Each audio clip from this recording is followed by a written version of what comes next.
Hi everyone, कैसे हो आप सब लोग। मैं हूँ तीशा हैदराबाद से और आप सबको स्वागत है द लिविंग रूट ब्लॉग्स के एक नए वीडियो पर।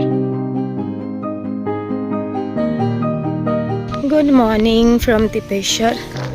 तो आज का व्लॉग मैं तिपेश्वर से स्टार्ट कर रही हूँ और बहुत दिनों के बाद मैं फिर से एक हिंदी में व्लॉग बना रही हूँ, क्योंकि मेरे तारोबा के जो व्लॉग्स आए थे बंगाली में, उसमें बहुत सारे रिक्वेस्ट आए थे कि आप हिंदी में क्यों नहीं बना रहे हो। बहुत सारे लोगों ने मुझे बोले जो मुझे जानते हैं, और मैं हैदराबाद में रहती तो मेरे पास ज़्यादा से ज़्यादा हिंदी स्पीकिंग फ्रेंड्स ही है, तो उनके लिए बंगाली में व्लॉग्स बनाती हूँ तो थोड़ा सा प्रॉब्लम हो जाता है। तो मैं सोची कि कभी कभी एक दो व्लॉग में हिंदी में भी बनाऊँगी, मतलब एक ही व्लॉग का दोनों वर्जन करूँगी, एक हिंदी एक बंगाली। तो चलिए, अभी है ब्रेकफास्ट टाइम। कल हम तिपेश्वर आए थे कुछ काम से, वो काम तो निपट गया। अभी सुबह का 10 बज रहा है, तो पहले ब्रेकफास्ट कर लेती हूँ और फिर आप लोगों से मिलती हूँ। तो चलिए पहले देखते हैं ब्रेकफास्ट में क्या है।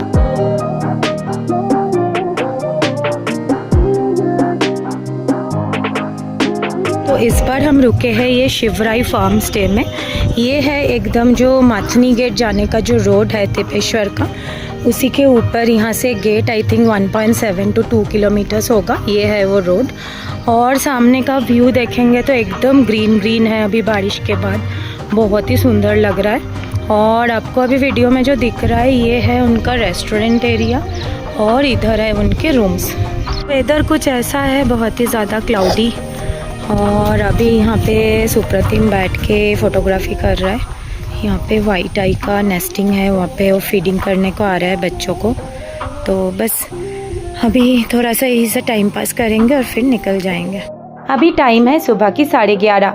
मैं बस सोच ही रही थी कि आप लोगों को एक बार रिसोर्ट घुमा के दिखाऊंगी और फिर निकल पड़ूंगी घर के लिए, पर प्लान में हो गया कुछ चेंज, क्योंकि अभी अभी हमें खबर आया कि यहाँ पे पास में ही जो उमृत करंडला वाइल्ड लाइफ सेंचुरी है, वहाँ पे सुबह F2 टाइग्रेस और उसके बच्चों की बहुत अच्छी साइटिंग हुई है।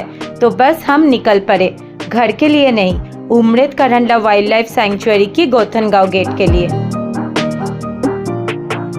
यहाँ से गोथनगांव गेट का डिस्टेंस ऑलमोस्ट 195 किलोमीटर्स है, और गूगल मैप के हिसाब से जाने में टाइम लग जाएगा ऑलमोस्ट 4 घंटा। तो हम पहुँचेंगे ये करीब 3:30 बजे। सफारी शुरू हो जाता है 2:30 बजे ही, तो लग रहा है हम 1 घंटा लेट ही पहुँचेंगे। देखते हैं आगे होता क्या है। अभी टाइम हो रहा है दोपहर के 3 और पहुँच गए हम गोथनगांव गेट के पास। हम लोगों को इतना ज़्यादा टाइगर देखने का नशा है कि आज हम लंच स्किप कर दिए। ऐसे भी लंच अगर नहीं स्किप करते तो टाइम पे गेट तक पहुँच भी नहीं पाते। ऐसे भी सफारी तो 2:30 बजे से ही स्टार्ट हो चुका है। अगर हम 4 साढ़े 4 बजे पहुँचते तो फिर जंगल में घुसने का भी परमिशन नहीं मिलता था।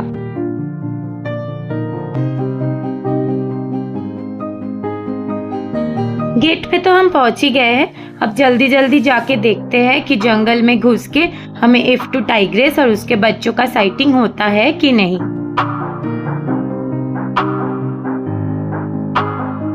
जंगल में घुसते ही पहले हुआ थोड़ा सा बारिश, और बारिश खत्म होने तक हमें खबर भी मिल गया कि गेट से थोड़ी ही दूर पे F2 टाइग्रेस की साइटिंग चल रही है।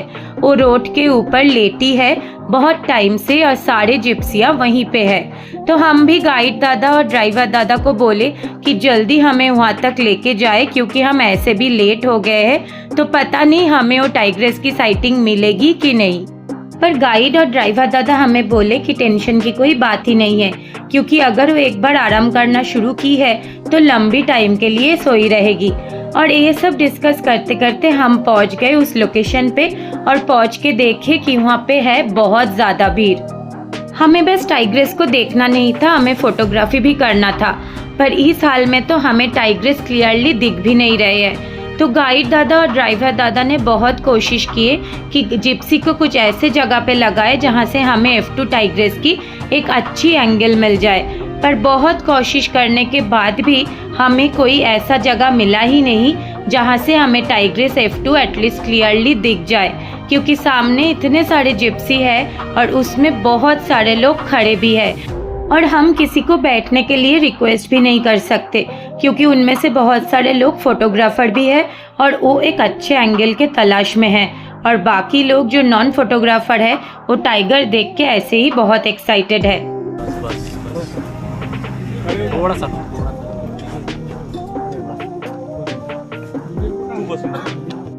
थोड़े टाइम कोशिश करने के बाद हमें ये समझ में आया कि इतनी भीड़ में से फोटोग्राफी तो होने से रहा, और रास्ते के दूसरी तरफ हमें बहुत ही कम जिप्सी नज़र आ रहे थे।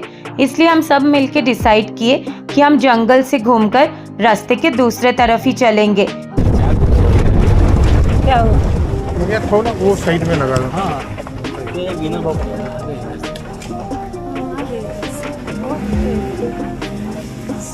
और तो थोड़ा अच्छा लगा थोड़ा सा।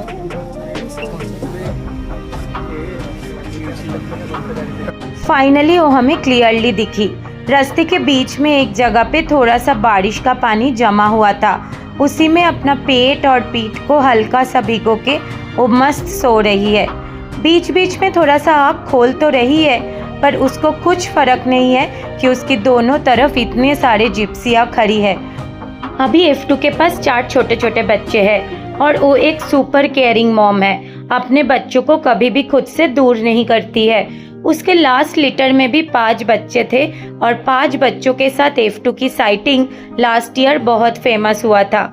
इस बार भी हम आए थे F2 को उसके बच्चों के साथ देखने के लिए, पर पता लगा N4 टाइगर जो कि F2 की पार्टनर है वो अभी बच्चों के साथ है, और इसीलिए बच्चों को पापा के हवाले करके F2 यहाँ आके आराम से अपना नींद पूरा कर रही है। इसको देख के तो हम में से किसी को भी नहीं लग रहा है कि इतनी जल्दी उठने वाली है, पर थोड़ी देर बाद वो अपना सर उठा के तो बैठी, पर बैठी भी तो हमसे पीछे मुड़कर। हम बस अब उसको पीछे से ही देख सकते हैं। हम सब सोच ही रहे थे कि वो शायद उठ के थोड़ा चलेगी, किधर उधर जाएगी, पर हम सब के आशा में पानी फिरकर वो फिर से सो गई। पर फाइनली 1.5 घंटा बाद वो उठ के थोड़ा हमारे तरफ चल के आई, थोड़ा इधर उधर घूमी और फाइनली अपना रास्ता बदलकर धीरे धीरे जंगल के अंदर घुस गई।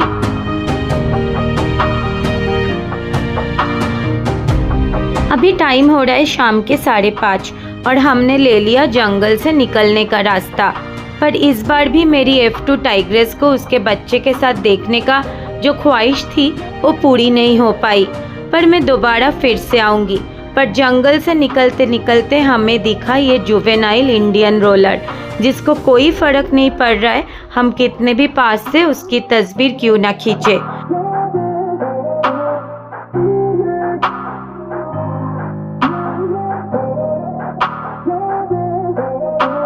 इस इंडियन रोलर को पीछे छोड़ के थोड़ा सा आगे जाते ही हमें दिखा ये ग्रे हेडेड फिश ईगल, जो पानी के ऊपर एक पेड़ के ऊंची डाली में बैठकर मछली शिकार का इंतजार कर रहा था, पर अब उसका नजर हम पर टिका हुआ है।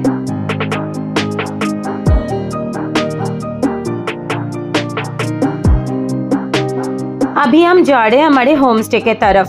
एक बार हम सोचे थे कि आज रात को ही हम हैदराबाद निकल जाएंगे, पर बाद में लगा कि वो जर्नी बहुत ही ज़्यादा हेक्टिक हो जाएगा, तो इसीलिए आज रात को होम स्टे में रुक के कल सुबह हम निकलेंगे हैदराबाद के लिए।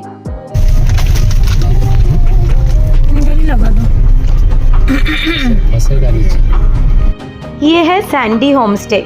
लास्ट टाइम जब हम सारे दोस्त मिल के आए थे तब भी हम यहीं पे रुके थे। एक बहुत ही छोटा सा होम स्टे है, पर यहाँ पे सारे एमिनिटीज़ अवेलेबल है, और सबसे बड़ी बात है यहाँ का घरेलू खाना और यहाँ के स्टाफ की बिहेवियर, जो हम सबको बहुत ही ज़्यादा पसंद आया था, और इसलिए हम इस बार भी यहीं पे रुकने को आए।